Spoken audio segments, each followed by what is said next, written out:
Why people vote for Trump. They say in politics, liberals are the gas pedal and conservatives are the brakes. And I'm generally with the gas pedal, but not if we're driving off a cliff. On the trans issue, America is no ands, ifs, or buts about it, absolutely alone in the world now, an outlier country.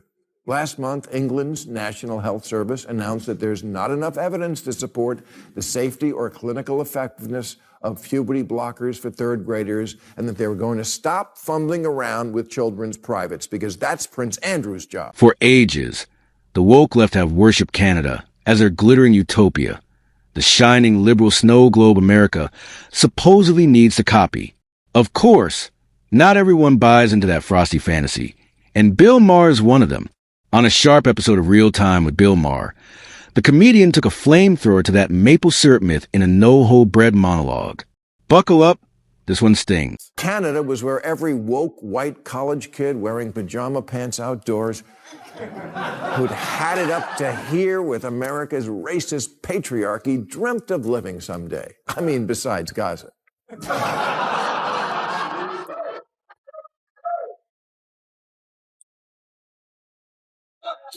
There's only one problem with thinking everything's better in Canada. It's not. Not anymore, anyway. Last year, Canada added 1.3 million people, which is a lot in 1 year, the equivalent of the U.S. adding 11 million migrants in 1 year. And now they're experiencing a housing crisis even worse than ours. And we're sleeping in tents. So, right off the bat, Maher tears into the woke left's sugar-spun fantasies about Canada. First on the chopping block is their housing disaster, fueled by wide-open immigration policies that the American left salivates over like it's the golden ticket. The reality, Canada is staring down a staggering 5 million unit housing deficit by 2030.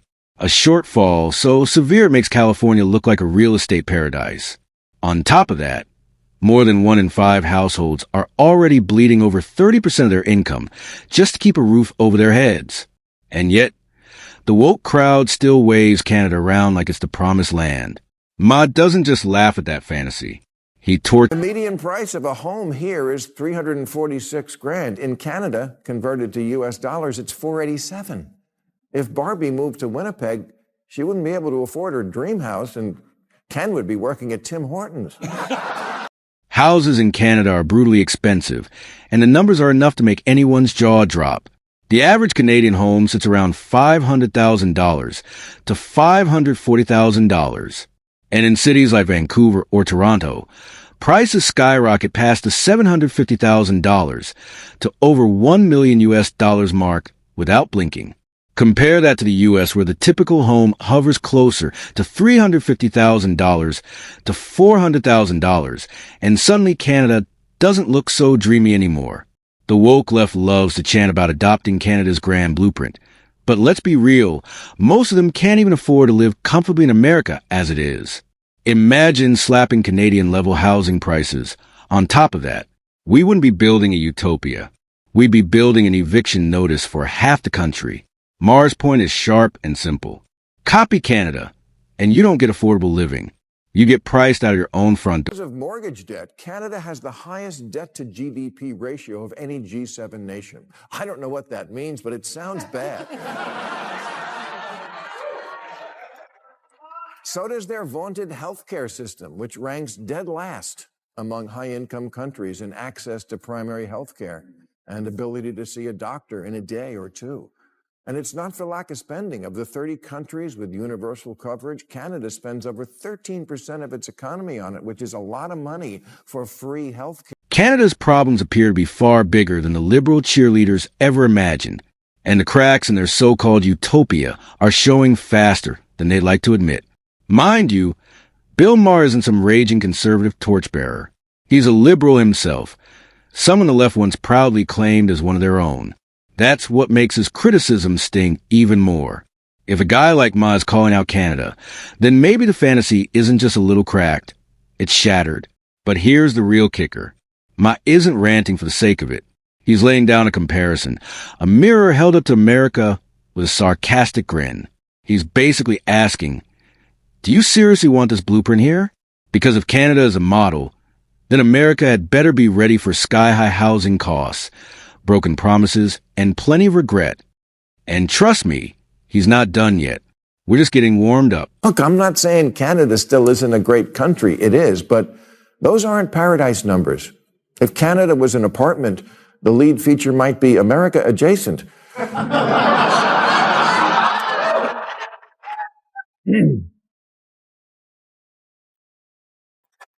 And if America was a rental car, Canada would be America or similar. And again, honestly, Canada, I'm not saying any of this because I enjoy it. I don't, because I've always enjoyed you. But I need to cite you as a cautionary tale to help my country.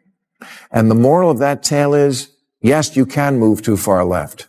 And when you do, you wind up pushing the people in the middle to the right. Has he suddenly crossed over to the right? Not exactly. But that's the natural consequence of wandering too far into leftist la land. When the left becomes so unhinged that even lifelong liberals can't stomach it anymore, the pendulum starts to swing back. Some liberals don't switch sides out of love for conservatism. They simply wake up to the insanity around them. Just look at Joe Rogan.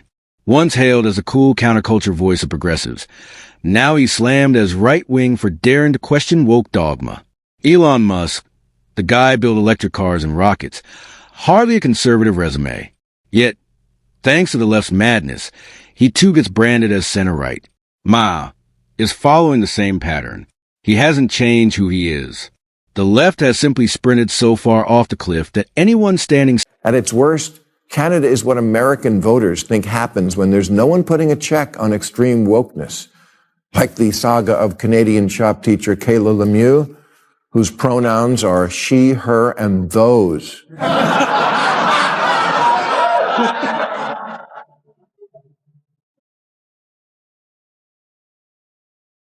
Kayla is now back to being a guy named Kerry, but 2 years ago when they showed up to teach children, the progressive high school they taught at said that they, the school, not the person.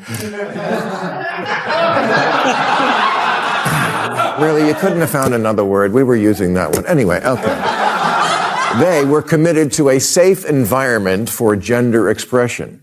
Safe for who? What about the children? Frankly, this is exactly what happens when society collectively decides that everyone gets to dictate their own pronouns and the rest of us are forced to play along. The result? Utter chaos and confusion.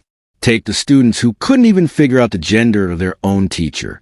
One day, he shows up in a dress, demands to be treated as a woman, and insists everyone affirm the performance. The very next day, he reverts to being a man, his biological sex at birth, as though the first act never happened. And the students are left scratching their heads, wondering who exactly is standing in front of them. This isn't education. It's theater. And it's not the empowering kind of theater. It's the kind that leaves kids more confused and enlightened. When identity changes with the wind, clarity disappears. And what's left is just a mess of contradictions nobody can untangle. What about the equipment in that shop class?